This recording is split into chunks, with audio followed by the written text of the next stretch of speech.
تصور کنید فرمانده یکی از مهمترین نیروهای نظامی خاورمیانه ناگهان از دید رسانه‌ها ناپدید شود. هیچ تصویر جدیدی از او منتشر نشود، هیچ مقام رسمی درباره وضعیتش توضیح ندهد. چند روز بعد شایعات شروع می شوند. برخی می گویند او در حمله‌ای کشته شده است. برخی می گویند زخمی شده و در بیمارستان است. و بعد شایعه‌ای حتی عجیب‌تر منتشر می شود. اینکه او بازداشت شده است. اما داستان به همینجا ختم نمی شود. در فضای شبکه‌های اجتماعی روایت دیگری شکل می‌گیرد. روایتی که می‌گوید این فرمانده بلندپایه در واقع برای موساد کار می‌کرده است. این داستان مربوط به فردی است که بعد از قاسم سلیمانی به یکی از مهمترین چهره‌های امنیتی جمهوری اسلامی تبدیل شد. نام او اسماعیل قاآنی است، فرمانده نیروی قدس سپاه پاسداران. در این ویدیو می‌خواهیم بررسی کنیم قاآنی کیست، چطور به قدرت رسید، چه نقشی در سیاست منطقه‌ای ایران داشته است و مهمتر از همه چرا در سالهای اخیر نام او با شایعات عجیب و مرموز گره خورده است. اسماعیل قاآنی در دهه 1330 در شهر مشهد متولد شد. مشهد در آن زمان یکی از مراکز مهم مذهبی و سیاسی ایران محسوب می‌شد.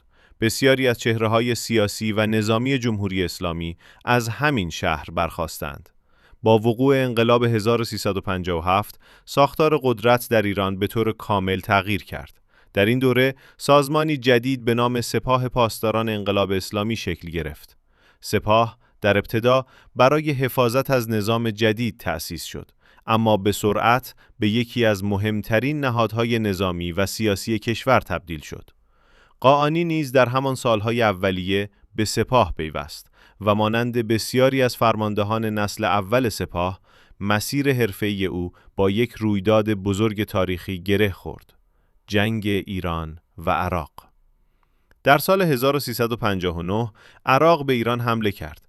این جنگ 8 سال طول کشید و به یکی از طولانی ترین جنگ‌های قرن 20 تبدیل شد. برای بسیاری از جوانانی که به سپاه پیوسته بودند، این جنگ تبدیل به مدرسه‌ای برای فرماندهی نظامی شد. فرماندهانی مانند قاسم سلیمانی، محمد باقری، حسین سلامی و بسیاری دیگر در همین جنگ تجربه نظامی کسب کردند. اسماعیل قاآنی نیز در همین دوران در جبهه‌ها حضور داشت. او در واحدهای مختلف سپاه فعالیت کرد و به تدریج در ساختار فرماندهی ارتقا یافت. جنگ ایران و عراق نه تنها تجربه نظامی بلکه شبکه‌ای از روابط میان فرماندهان سپاه ایجاد کرد. این شبکه بعدها در ساختار قدرت جمهوری اسلامی نقش بسیار مهمی ایفا کرد. بعد از پایان جنگ، سپاه پاسداران شروع به بازسازی ساختار خود کرد. در همین دوره بود که واحدی به نام نیروی قدس اهمیت بیشتری پیدا کرد. نیروی قدس مسئول عملیات‌های برون مرزی ایران است. وظیفه این نیرو شامل حمایت از گروه‌های همپیمان ایران در منطقه، مدیریت شبکه‌های سیاسی و نظامی در کشورهای مختلف و اجرای عملیات‌های امنیتی خارج از مرزهای ایران است. در دهه 1990 فرماندهی این نیرو به قاسم سلیمانی رسید. سلیمانی به سرعت توانست شبکه‌ای گسترده از متحدان منطقه‌ای ایجاد کند. در همین زمان اسماعیل قاآنی به عنوان معاون او منصوب شد. او سالها در کنار سلیمانی فعالیت کرد، اما برخلاف سلیمانی، قاآنی بیشتر در پشت صحنه فعالیت داشت. در ژانویه 2020 اتفاقی رخ داد که معادلات منطقه را تغییر داد. قاسم سلیمانی در حمله پهپادی آمریکا در نزدیکی فرودگاه بغداد کشته شد. این عملیات به دستور مستقیم رئیس جمهور وقت آمریکا انجام شد. مرگ سلیمانی یکی از بزرگترین ضربه‌ها به ساختار نیروی قدس محسوب می‌شد.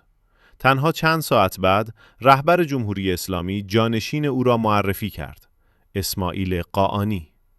این تصمیم در واقع نشان دهنده تلاش برای حفظ ثبات در ساختار فرماندهی بود، اما بسیاری از تحلیلگران معتقد بودند که قاآنی با چالش بزرگی روبرو است. او باید جایگزین شخصیتی میشد که در منطقه نفوذ و محبوبیت بسیار زیادی داشت. قاسم سلیمانی به عنوان یک فرمانده میدانی شناخته میشد. او شخصاً در بسیاری از عملیاتها حضور داشت. تصاویر او در خطوط مقدم جنگ در سوریه و عراق منتشر میشد. او روابط نزدیکی با فرماندهان گروه‌های شبه نظامی در منطقه داشت. اما قاآنی شخصیتی متفاوت دارد. او کمتر در رسانه‌ها دیده می شود، کمتر در میدان حضور دارد و بیشتر به عنوان یک مدیر سازمانی شناخته می شود. برخی تحلیلگران معتقدند این تفاوت باعث شد که قاآنی نتواند همان جایگاه نمادین سلیمانی را در منطقه به دست آورد. در سالهای اخیر منطقه خاورمیانه شاهد موجی از عملیات‌های اطلاعاتی پیچیده بوده است. چندین فرمانده نزدیک به ایران در کشورهای مختلف هدف قرار گرفتند.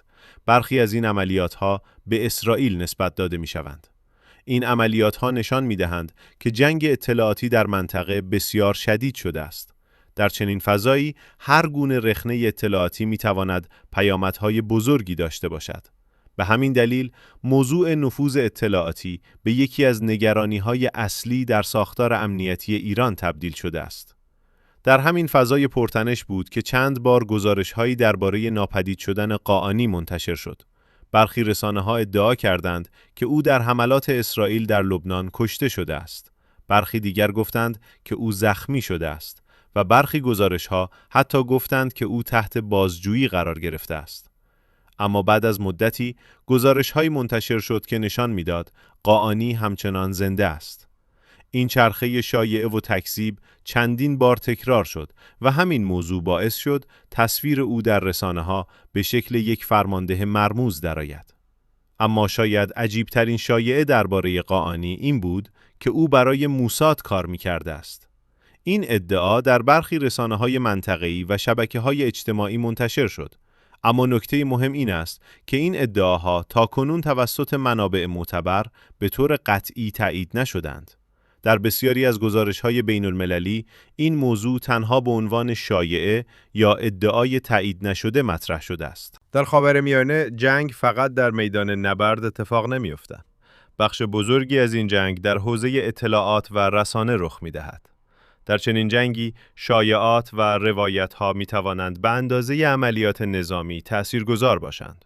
گاهی یک خبر تایید شده می‌تواند اعتماد داخلی یک سازمان امنیتی را متزلزل کند.